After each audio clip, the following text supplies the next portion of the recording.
How you doing? I'm Erik Audé. I wrote the book 3 Years in Pakistan, the Erik Audé story. If you haven't seen it on Locked Up Abroad or my documentary, 3 Years in Pakistan, you should check it out on Amazon. Also, I'm chatting with Staxx.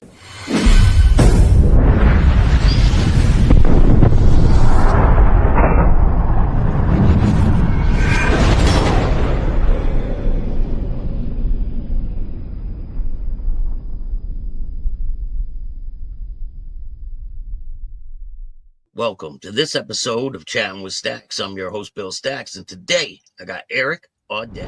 Embassy can't help you. We're going to hang you after 5 o'clock prayer. So I went into panic mode because I believed him.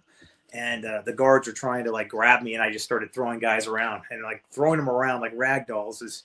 I was 225, benching 420. I was, football player, stuntman, and I was scared. I mean, if they said that day I was trying to escape, and had I known where to go, then yeah, I guess I would have, but I didn't know where to go. I wasn't trying to escape that day. I was simply trying to find a phone, and I found a phone in a office down the hall that I had to barricade myself in. And I was trying to call my manager, my acting manager. He always said, if you're in trouble, you call me. And my goal was to call him and tell him to warn the others, because there were so many people making these trips. I thought, if I'm going to die, at least I can warn the others. DEA agents came, not the embassy, but DEA agents came to talk to me, and they didn't believe a word I said. They like I said, possession's 10/10 of the law.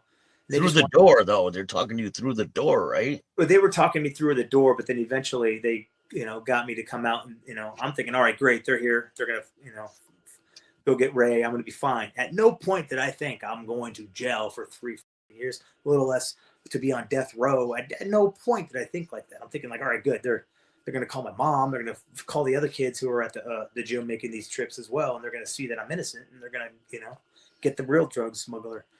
But they didn't believe a word I said. They didn't care. They thought I was a punk. They thought, that I was being arrogant. I was scared. And when I'm scared, I don't, I go into defense mode. And I guess I'm like a cat. I get big because I'm also pissed because this shit shouldn't be happening. I have just filmed the show, the Andy Dick Show, the week before. I'm supposed to work on a bunch of movies coming up here in the next few weeks. I had a great career happening. I had everything to lose and nothing to gain by being a drug smuggler. I am not a drug smuggler. And here I am in Pakistan getting shot at down the hallways, and these assholes here who work for the DEA telling me that I'm nothing but a punk drug smuggler. And I'm like, go f yourselves, They were shooting? They were shooting? Yeah, some dude lit up the hallway when I went into the hallway. He lit up the hallway with everyone else in it too, which is insane. No one got hit. I guess, I didn't see him do it. I heard it loud in that hallway. So maybe just the ceiling or whatnot. But they shot up the door when I barricaded the office. It was scary. And it's scary. And I would get tortured for information I didn't have.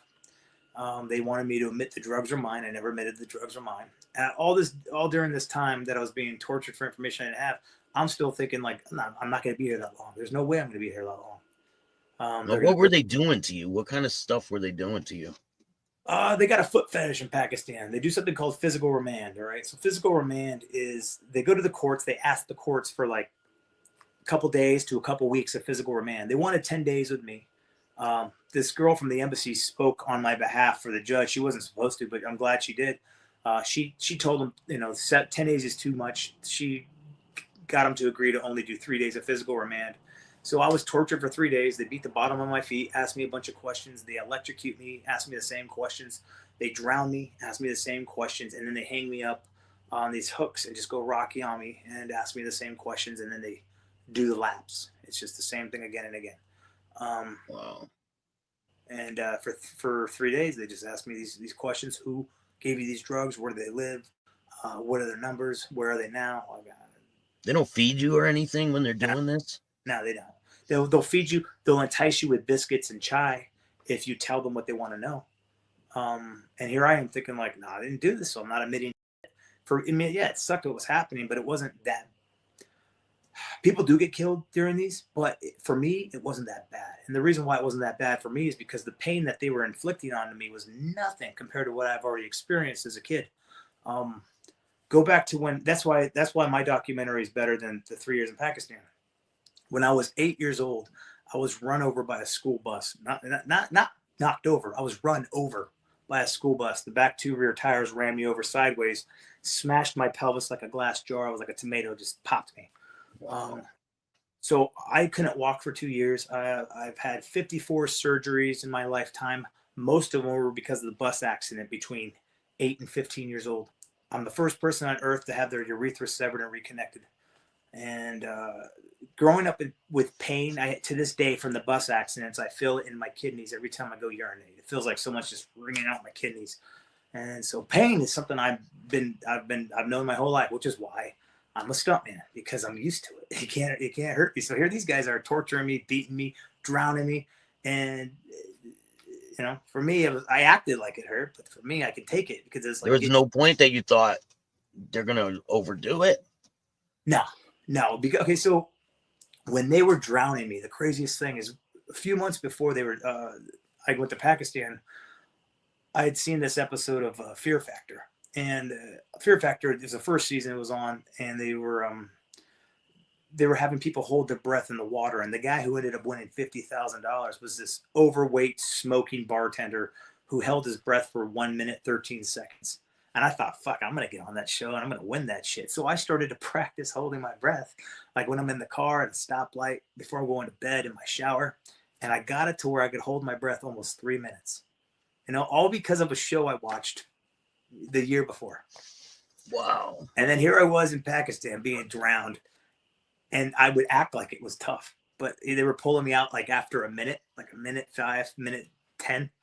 And I was like, ugh, but the truth was, yeah, you're like shaking, right? I didn't want them to know how easy it was for me, but it was easy for me. And them beating me was like me being beat by my parents all weekend long. I mean, you could hit me. I mean, yeah, it sucks. It hurts, but pain's nothing new. Once you get used to pain, you're not that scared. And most people are afraid of getting in a fight because they're afraid of getting hit. Once you get hit a couple of times, you're realizing like it's not that bad. It's really not. So I mean, it sucks that I got it's embarrassing and it's belittling. I don't ever want to be in that situation again. But if anyone was built for prison, it was me. And getting tortured was just part of it. So when I went to the jail, I'm still thinking I'm only going to be here a couple of days, and the only real insight into prison I had was from watching HBO's Oz. Now, if anyone doesn't know who that is, Oz is a great show that HBO did about prison. It was brutal, it was violent, it was disturbing, where all it was everyone each other, And I'm thinking like, that ain't happening to me. I am not going in as a bitch. You got to go in tough. That's the only thing I know about prison. You got to go in tough. You're going to get in fights, but you got to stand up for yourself. So I'm 21. It's opening kickoff for me. This guy over here is telling me like, boxy. I'm like, just open the door, because I'm thinking like I got to go in and make a statement. And so that's why I walked into the prison fighting. And it was at the time, it was like maybe 12, 13 number guards who would horseshoe the door. Normally when people go to jail in Pakistan, they send them in groups. So one number guard per one prisoner, or two number guards on one prisoner, they're just slapping them and everyone's like crying and holding their heads or whatnot. I went in like opening kickoff because I don't want them to surround me. So I went through them. So I turned it more into one-on-one while they were trying to surround me. And I kept backing up on the courtyard and just dropping these guys as they kept coming towards me. And the great thing about Pakistanis is they got long beards. They're wearing dresses. They're in sandals. So you grab them by the beards and chuck them on the ground, grab their clothing. You could throw them around. Like, they're not equipped to fight. So are you fighting the guards, or are you fighting the inmates? Number guards are inmates. Number guards are inmates that do the guards' dirty work. They get extra rations, extra privileges. By doing this, they get to get anything of value off of you. If they like your watch, your jacket, your sandals, your shoes, whatever. So, and then they direct you where to go. It's their way of humbling you. I didn't know this at the time, though. All I knew is the guards telling me boxy. I'm like, what the fuck? So, and the prisoners are all dressed up in bright orange gowns, nightgowns. So they're not guards or whatever. I don't know. If I'd known then what I know now, I would have gone in a little nicer. Would have gone in and been like, hey guys, calm down. Let's go get some food. Let's talk. You want to know about me? Great. But no, I don't speak Urdu. They don't speak English. So an ass whooping's universal. And that day I went I handled it very poorly, but I did great until I got brought to the processing barrack by a little mashakati. A mashakati is a prison worker. Like they're the guys who like run the chalk. They do the messages. They clean up the place. They deliver like packages for people. and a little Mashakati. The guy was like 4'10", 4'11", maybe 80 pounds. He's like la la la la la. And I'm like, I know he's not fighting me, but he had authority about him. So he grabbed my wrist to pull to follow him. And so I'm following this guy while everyone else is on the ground still wanting to fight or pissed off. And I go to the processing barrack. Now I've been tortured for 3 days. I haven't eaten. I haven't drank anything. So I'm, starving. I'm dehydrated. I'm tired. And I got put in a processing barrack, and I just want to sleep, but I can't sleep because my mind won't shut down. And at the time, it was prayer time. Everyone was at the mosque praying, so it was an empty barrack at the time. But it quickly filled up, and I remember opening my eyes because I just felt too many people inside my bubble. And I opened my eyes, and there, sure enough, it's just full, wall to wall people. Everyone's curious about me. And some guy says something, I don't know what he's saying, and then someone else says, "What country?" And I'm like, "Pakistan, born and raised. Been here my whole life," because I'm a smart ass, and I learned the hard way. You don't say America over at the police lockup when I first got arrested, because everyone tried to fight me there when I told them I was an American. And then the guy holds up a paper, and I'm on the front page, like with my arms around the guards or the airport police. He's like, "No, this is you. You're an American." I'm like, "That doesn't even look like me." And next thing I know, I'm fighting all these assholes. Except I'm losing. This time I'm losing. I'm tired. There's too many of them. It's like gremlins. I feel like the Santa Claus and gremlins. And I back out onto the upper barracks. And there's the barracks, it's 2-floor barracks. And I chuck this dude off my back onto the crowd beneath me. So he goes crowd surfing. And the guards finally say, we need to get involved. And they start baton charging every one of us. Me mostly. They're hitting me with the sticks. I'm, taking the beating. And I get taken to Kasori. Kasori is punishment cell, the hole, except in Kasori, it's the size of a closet. There's a hole in the floor so you can, use for the restroom. There's no running water at all. It stinks, flies, mosquitoes, maggots. So you still haven't had nothing to drink, nothing to eat? I think I had tea. In the barracks beforehand. I had tea. Some guy came before it.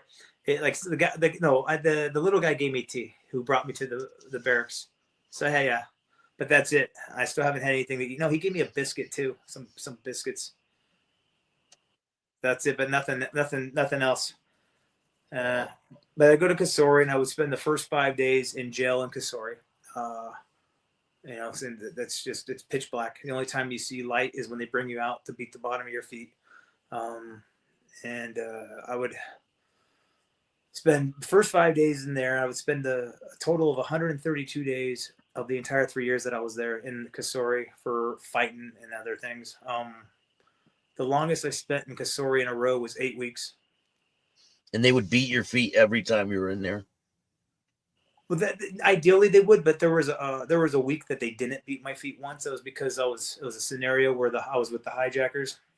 Me and one of the hijackers for the Pan Am hijacking got a little street corner justice on these that came into the prison and were proud of this 18-year-old girl and her 13-year-old brother. And when they came into the prison, we wanted to teach them a lesson. This is my third year that I was there. So year 3. So Fahad, one of the hijackers, knew we were going to fuck these guys up. So he planned ahead of time and bribed the guards to make sure that when we come to Kasori, it's not as bad. We had candles, we had books, we had food, and they didn't beat us that week because the guards kind of thought it was good what we did to the other guys. Yeah. So of the 132 days, 5 days, or the 1 week that I was in there, I didn't get my feet beaten. Wow. Now tell me about that guard, the real evil one, and tell me about some of the stuff he used to do to people.